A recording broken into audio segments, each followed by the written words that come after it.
the misery of it. The misery of it. It was a long time, you see. It was, with me, it was not far short of 2 years. And only a boy I was. And the casualties, of course, was rising.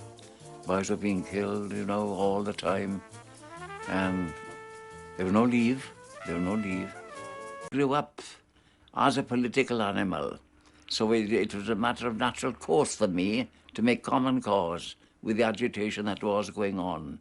So the ultimate step that I took of leaving here, this village, for the Spanish Civil War was inevitable. It was inevitable. It was writ large, and my time came in April 1937, and I went with 5 colleagues from this town, and we ventured out there. I didn't even tell my father. I said good morning, and that was that, and I left. Don't forget, I was young. I was only 19 years of age, and somebody had to lead us. And there would be no volunteers for the International Brigade without the Communist Party. There'd be no collections, there'd be no collection of food, there'd be no state in the case on behalf of the Republic had it not been for the Communist Party. Oh yes, that's going to be acknowledged. And discipline there had to be. There's no question about that. Don't think that I'm complaining. Discipline there had to be in those hard times, look. The stresses were great. And if there was no discipline, there'd been chaos. Chaos. Because I do remember well them panicking in Brunete. Young boys they were, only boys. And that was an experience that never left me. And I remember the panic didn't last too long. Marty was there, a braggart of a man, full of himself, adorned in his leathers usually, and he always had that revolver. And one feared that. One feared it. I do remember it for that inhumanity. Yes, with these young boys, they were tending to panic. And of course, in war, I understood perfectly. It had to be subdued, and it was, by Marty. Straight to the head.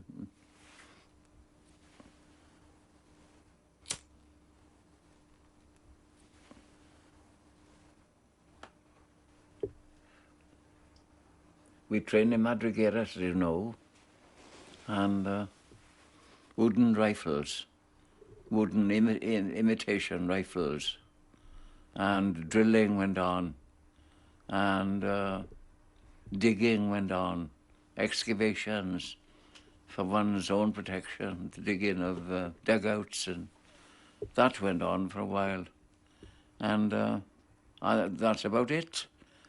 I don't remember seeing an actual rifle until we left for Jarama to hold the line up there.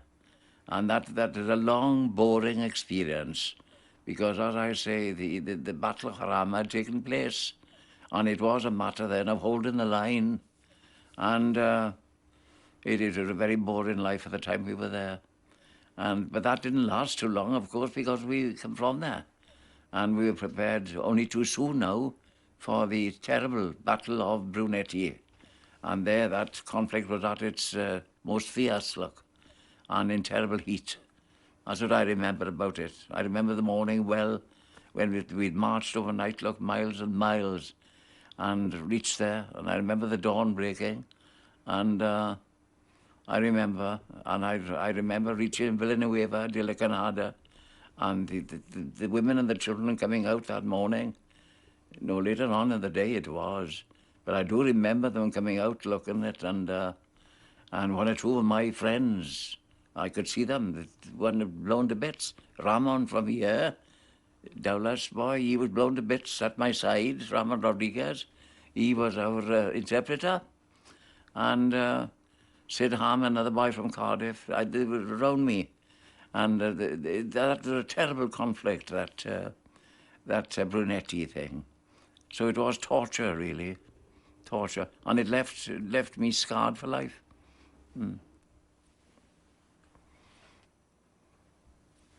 Oh, inevitably, it gave me strength. What character I had was bound to be reinforced by my experience, because I was seeing and hearing things it was never intended. That a young man of my tender years should hear or see. It was never right. It was too inhuman. But that was, I was there captive to it, wasn't I? I was placed in there. I couldn't help it. And so that was the first thing that happened to me, that it matured me. It matured me. I came back matured. I survived the war. Oh, I'll never know. Because looking back on it, I never believed I'd come back from there. I was reconciled to it. And remember my thoughts at the time, look, that I'd never see my family again. A closely knit, big family, look. And we all each loved each other dearly here. And I knew the hardship back home here, just down the road where the family were being reared. And, the struggles of my father and mother. And but I was reconciled to it, that I was not going to see them again, that at the end of it. I'd come through, and that was my passage. But survive I did. Much of my idealism that I brought back with me, lingered with me, I had with me out there for so long. It's all been dissipated. What I've read since, look, the exposures, the lying and the cheating and the deceit, look, has gone on. The archives have spilled it out, look. But I don't recollect that I was capable at that time of identifying, the extent to which we had been used and manipulated. Not at that time. It was only later, of course, the full force of the extent to which we had been manipulated came out. We could never have imagined such a massive collapse of a system, of an outlook, of a philosophy, look. Look, men had devoted their lives to it, look, isn't it?